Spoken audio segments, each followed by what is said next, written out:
Good afternoon children. আমরা পড়ছিলাম Michael Madhusudan দত্তের লেখা বঙ্গভূমির প্রতি নামক একটি কবিতা। আগের দিন আমি তোমাদের এই কবিতাটির কবি পরিচিতি অর্থাৎ মাইকেল মধুসূদন দত্ত সম্পর্কে অনেক কিছু বলেছি এবং কবিতাটা শুরুও করেছিলাম। পুরোটাই আমি তোমাদের রিডিং করিয়েছিলাম। আজকে আমি তোমাদের কবিতাটার প্রথমে ছবিটা পাঠাচ্ছি, তারপর তোমরা এই ছবিটাকে এই পজ করে দিয়ে ছবিটা দেখে নেবে, তারপর কবিতাটা লাইন বাই লাইন তোমাদের সঙ্গে আলোচনা করব। তাহলে চলো প্রথমে আমরা কবিতাটা দেখে নিই। আমার মনে হয় কবিতাটার ছবিটা তোমাদের ভালোই উঠবে।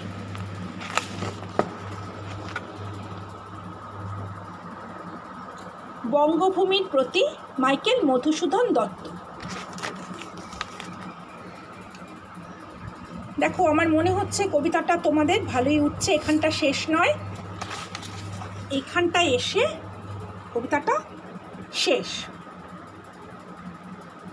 খুব ভালো করে তোমরা কবিতাটা কিন্তু রিডিং করে নেবে এবং এই কবিতাটা প্রথমেই বলে রাখছি চতুর্দশপদী কবিতা, অর্থাৎ এই কবিতাটা 14 লাইনের কবিতা এবং মাইকেল মধুসূদন দত্ত সর্বপ্রথম বাংলা সাহিত্যে এইরকম কবিতা লিখেছিলেন এবং আজকে এই কবিতাটি তার চতুর্দশপদী কবিতাগুলি থেকে সংগৃহীত। আলোচ্য কবিতায় বঙ্গভূমির প্রতি কবিতাতে আমরা প্রথমে কবিতার মূল ভাবটা একটু জেনে নেব, তারপর প্রত্যেকটা লাইন ধরে ধরে আলোচনা করব। কবি বিদেশ যাত্রার প্রাক্কালে বঙ্গজননীর কাছে প্রার্থনা করেছেন এই বলে তিনি যেন কবিকে বিস্মৃত না হন। তার জীবনে যদি কত দোষ ত্রুটি থাকে তাহলে যেন বঙ্গমাতা তার স্নেহ থেকে কবিকে বঞ্চিত না করেন। জন্মভূমি যদি তাকে স্মরণে রাখেন তবে তিনি মৃত্যুকেও ভয় পান না। দেশ জননী যদি তার দোষ ত্রুটি ভুলে গিয়ে গুণের বিচার করেন তাহলে কবি অমর হয়ে থাকবেন। কবির ইচ্ছা মানস সরোবরের সব ঋতুতে যেমন মধুময় পদ্ম বিকশিত হয় তেমনি তিনিও যেন দেশমাতা ও দেশবাসীর হৃদয় সরোবরে স্মৃতিতে সলিলে চিরকাল প্রস্ফুটিত হয়ে থাকতে পারেন। তাহলে শুরু করি আমাদের আজকের কবিতা বঙ্গভূমির প্রতি। কবি মাইকেল মধুসূদন দত্ত। রেখোমা দাসেরে মনে এ মিনতি করি পদে। দাস মানে কবি এখানে মা বলতে তার দেশ বঙ্গভূমিকে বলেছেন। আমরা সবাই জানি আমাদের যেমন নিজেদের গর্ভধারিণী মা আমাদের মা, ঠিক সেরকম দেশমাতৃকাও কিন্তু আমাদের মা। সেই হিসেবে এখানে কবি আলোচ্য কবিতায় মা বলতে কবি দেশমাতৃকাকে বলেছেন, আমাদের বঙ্গদেশেরকে বলেছেন যে হে মা, হে দেশমাতৃকা, তুমি আমাকে মনে রেখো। এ মিনতি করি পদে মানে তোমার পায়ে আমি বিনম্র চিত্তে এই মিনতিটা করছি। সাধিতে মনের স্বাদ সাধিতে অর্থাৎ মনের স্বাদ বা মনের চাওয়া পাওয়া পূরণ করতে ঘটে যদি পরমাদ, কোনো খারাপ কিছু যদি ঘটে যায় বা যদি আমি সেটা না পারি, যদি কোনো পরমাদ ঘটে, পরমাদ কথাটার অর্থ হচ্ছে যদি কোনো বিঘ্ন ঘটে বা আমি যদি মনের স্বাদ পূরণ করতে না পারি। মধুহীন করো নাগো তব মনঃ কোকোনদে বলছে। কোকোনদ কথাটার অর্থ হচ্ছে পদ্মফুল। পদ্মফুলের আরেক নাম যেরকম শতদল, সেই রকম পদ্মফুলের শতদলের মতোই পদ্মফুলের সমার্থক শব্দ আরেকটার নাম হচ্ছে কোকোনাট। বলছে মধুহীন করো নাকো। মধুহীন মানে মধু না থাকলে পরে, কিন্তু এখানে কবিতায় যেহেতু মাইকেল মধুসূদন দত্ত লিখেছেন, সেখানে সে নিজেকে দিয়ে বলেছেন মধুহীন, অর্থাৎ মধুসূদনের মধু, মধুহীন মানে মধুসূদনকে তুমি তোমার মনো কোকোনাট, তোমার মন থেকে যেন মধুসূদনকে তুমি ভুলে যেও না। মধুহীন করো না গো তব মন কোকোনদে, তোমার মন থেকে মনের যে পদ্ম, সেই পদ্মকে তুমি মধুহীন করো না, অর্থাৎ সেই পদ্মে যেন আমি থাকি, তোমার মনে যাতে আমি থাকি, তুমি আমাকে তোমার স্মৃতির থেকে মুছে দিও না। প্রবাসে দৈবের বসে, প্রবাসে মানে বিদেশে, দৈবের বসে মানে বাই চান্স বা লাকিলি বা আনফর্চুনেটলি কিছু যদি হয়। জীব তারা যদি খসে, জীব তারা মানে আমার যদি মৃত্যু হয়। এ দেহ আকাশ হতে নাহি খেত তাহে, তাহলে জীব তারা যে খসছে কোথা থেকে, আর তারা কি এমনি জায়গা থেকে করে, আকাশ থেকে খসে। বলছে এই দেহটাকে তিনি আকাশের সঙ্গে তুলনা করে বলেছে, এই দেহর থেকে যদি আমার জীবতারা খসে, অর্থাৎ আমার যদি মৃত্যু হয়, তাহলে আমার কোনো দুঃখ থাকবে না। কেন থাকবে না? জন্মিলে মরিতে হবে, অমরকে কোথা কবে, চিরস্থির কবে নীর, হায় রে জীবন হ্রদে। বলছে মানুষ যদি জন্মায়, শুধু মানুষ কেন, সারা পৃথিবীতে যত লিভিং থিংস আছে, মানুষ, প্রাণী, গাছ, একবার যদি সৃষ্টি হয় তার ধ্বংস হবেই। বলছে জন্মিলে কিন্তু একটা না একটা সময় তাকে মরতে হবেই। অমর কে কোথা কবে, অমর কি আজ পর্যন্ত কেউ হয়েছে? কেউ হয়নি।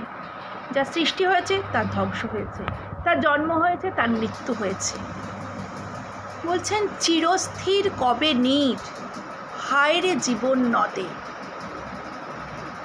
বলছে নীর মানে জল, বলছে জীবন হ্রদে বা জীবন নদে জল কখনো স্থির হয় না। আমরা বাস্তবিক জীবনেও দেখি, কোনো নদীতে জল কি কখনো স্থির হয়? হয় না। জল আবহমান কাল ধরে প্রবাহিত হয়। কবি এখানে বলছেন এই যে জীবনধারা, মানুষের সৃষ্টি হয়, ধ্বংস হয়, এটা একটা জীবনের প্রতীক। এটা একটা সম্পূর্ণ প্রাকৃতিক ব্যাপার। কবি বলছেন চিরস্থির কবে নীর, হায় রে জীবন নদে।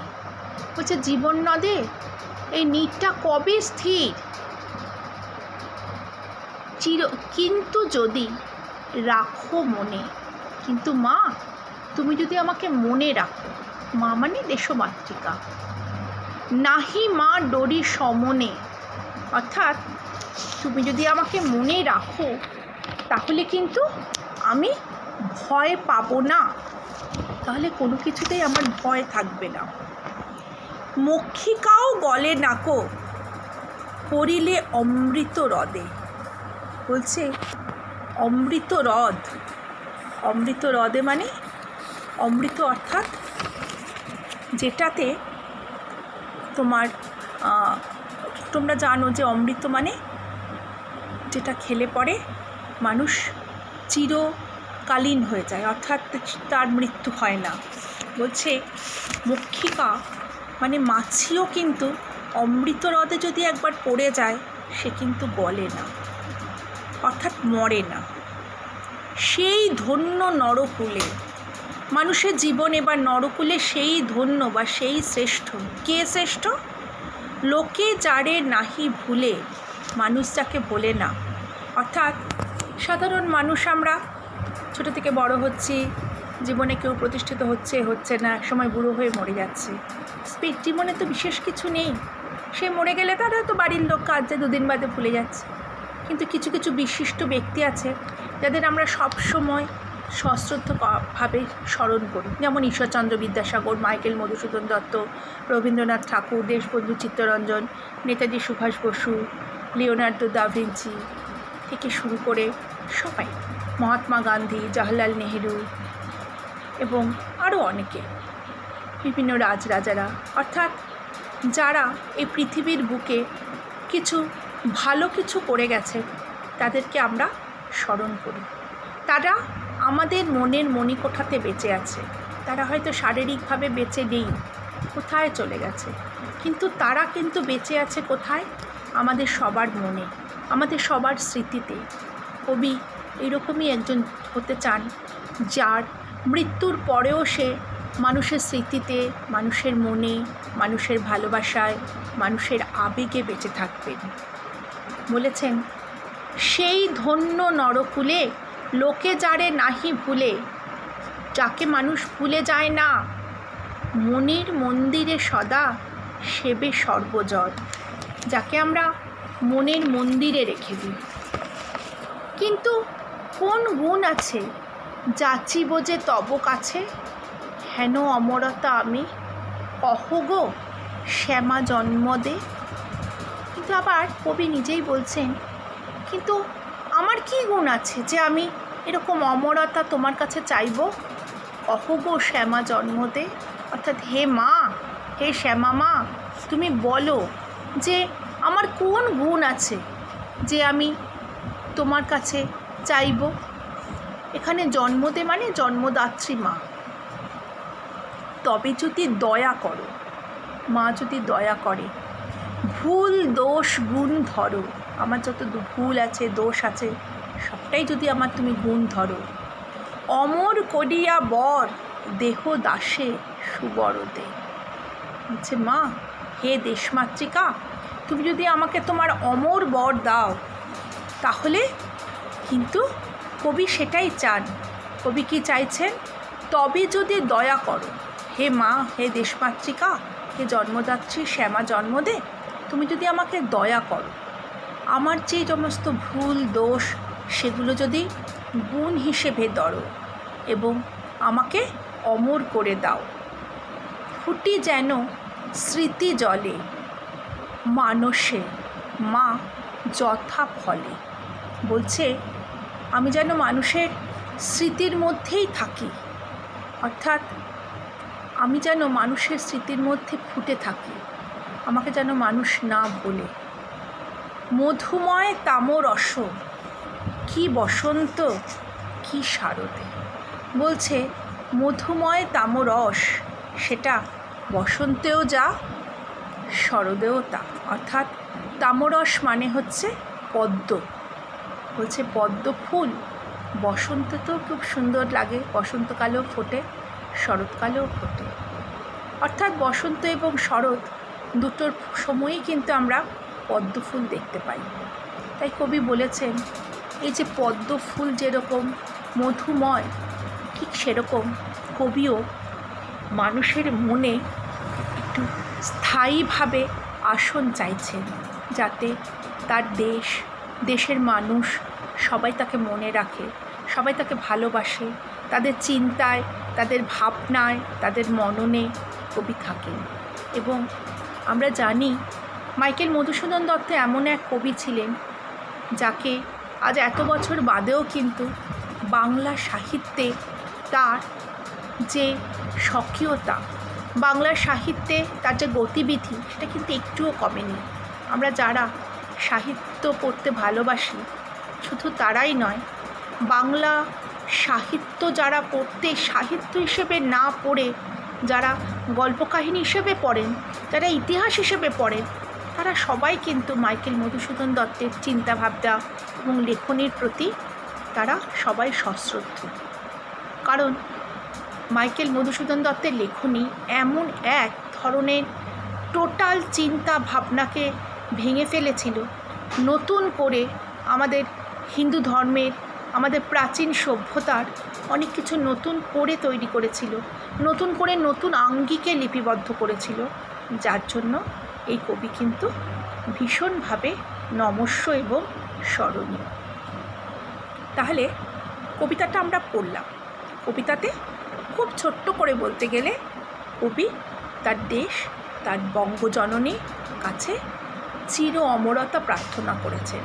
অর্থাৎ, মা, দেশমাতৃ যাকে তাকে ভুলে না যায়, দেশমাতৃকা তথা বাংলাদেশ যেন তাকে মনে রাখে, আপামর জনগণের মনে সে যেন একটা স্থায়ী আসন পেতে পারে। এইটাই হচ্ছে কবির একান্ত চাওয়া, একান্ত প্রার্থনা। কবি বলেছেন, আমি যদি প্রবাসে মরেও যাই সেটাও কিন্তু খুব স্বাভাবিক, কারণ জন্মালে মরতেই হবে, এর কোনো বিকল্প নেই। তো তাও যদি হে মা তুমি যদি আমাকে আশীর্বাদ করো, তুমি যদি আমাকে বর দাও, সুবরদে সুবর প্রদান করো, তাহলে কিন্তু আমি আমার মনের ইচ্ছে পূরণ করতে পারব। এইবার এই কবিতাটি আমরা আজকে একটু তো মোটামুটিভাবে তোমাদের আমি ওয়ার্ড মিনিংগুলো বলেই দিলাম, তাহলে আরেকবার বলে দিই। দাসেরে মানে কথাটার অর্থ হচ্ছে রেখমা দাসেরে মনে, দাসেরে মানে ভৃত্য বা দাস। সাধিতে মনের স্বাদ ঘটে যদি পরমাদ, পরমাদ মানে বাধা বা বিঘ্ন, মধুহীন পোড়ো নাগো তব মনো কোকোনদে, মনো কোকোনদ মানে মনো কোকোনদ কথাটার অর্থ হচ্ছে হৃদয়রূপ পদ্ম, হৃদয়রূপ পদ্মকে বলা হয় মনো কোকোনদ। প্রবাসে মানে বিদেশে, দৈবের বশে জীবতারা যদি খসে, এ দেহ আকাশ হতে নাহি ক্ষেত তাহে, ক্ষেত কথাটার অর্থ হচ্ছে দুঃখ। জন্মিলে মরিতে হবে মানে জন্মালে মরতে হবে, অমরকে কথা রবে, চিরস্থির কবে নীর, নীর অর্থাৎ জল।